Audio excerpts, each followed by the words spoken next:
talked of how the house they sat in was built on the profits of chaos and civil war. They talked of how great companies were broken and how they could use that money to reinvest in the lands it had been stripped from and empower people they had once enslaved. Under her, the Baine family's 200-year legacy of profiteering, murder, and monopoly would die. The days of empire building are over. At the end of the conversation, her father had sat quietly by the great window and contemplated the likely reaction of his son, Carson. Millingham acknowledged that his greatest mistake had been to allow Carson to oversee the construction and the security of the Trans-Afghan gas and oil pipeline. For 10 years, Carson's oil division had drawn the corporation and its private security forces into terrible internecine conflict with powerful Afghan warlords as they pushed through construction of the pipeline. Refugees filtering into Kabul brought reports of desperate fighting and villages with poisoned wells empty of people. Carson was relocating civilians living in the path of the construction, and entire villages had disappeared. The pipeline had quickly become a focal point for terrorist attacks. Much of the responsibility for organizing resistance was claimed by a warlord known only as Tehran. For 5 years, Tehran had targeted and killed corporate employees and their families. Workers died with such regularity that now only acts of outrageous ferocity were reported on the news. All the while, Carson pressed on, his greed in lockstep with Tehran's anger.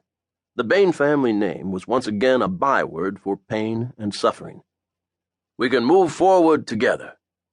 The night before they returned to Afghanistan to resume the peace talks, Emma had been banished to Manhattan while Carson was summoned to the house.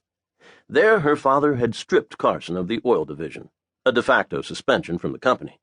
He had been informed that ultimate control of the corporation would go to Emma, and he would be sent back to the Naval Services section.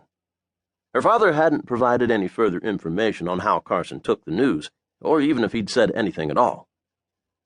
"Soon we will begin to build again, in peace, together for the benefit of all." Millingham had immediately ceased all work on the pipeline. The corporation would not put profit before lives. Tentative approaches were made to Tehran, who was offered a stake in the democratic future of the country and a share of the pipeline's profits, enough to buy his people power and a degree of autonomy. With Carson gone, with Tehran talking, there was a momentum for peace. This quiet approach had allowed them to begin construction of the pipeline again, this time for the good of the country. For the good of all the people, not just the shareholders. Emma blinked and forced herself back into the present. Last night she had lain in the hotel bed with Vaughn and talked till she was drowsy about using her family's vast, unthinkable fortune for good. She would have to go back to Manhattan, set up a new department to decide how the money would be spent. He told her that she could do it. She was smart, he said, smarter than he was. He was just a kid from nowhere, and if she needed anyone to come help her with her bags, he could do that. When she asked what he wanted to do, he told her he was going to return to America in a week's time, use his danger money to arrange a mortgage on a ranch, one with a good creek for fishing and swimming. He didn't know how he'd make it pay. Maybe he could teach stockbrokers how to ride and hunt and shoot. She laughed, and he told her that it was a dream anyway, that it didn't need to make sense. She'd taken a sip of his beer. It was as if there had always been this space next to her in his shape, waiting for Vaughn to fill it. Quietly, privately, secretly, she knew he was the one. As soon as the corporation was out of Afghanistan, she would find him the most beautiful ranch in the world. They would fill it with horses and, one day, children. "What are you smiling about? You think it's funny?" She couldn't tell him. She would later, but for now it was just right. She didn't want to scare him.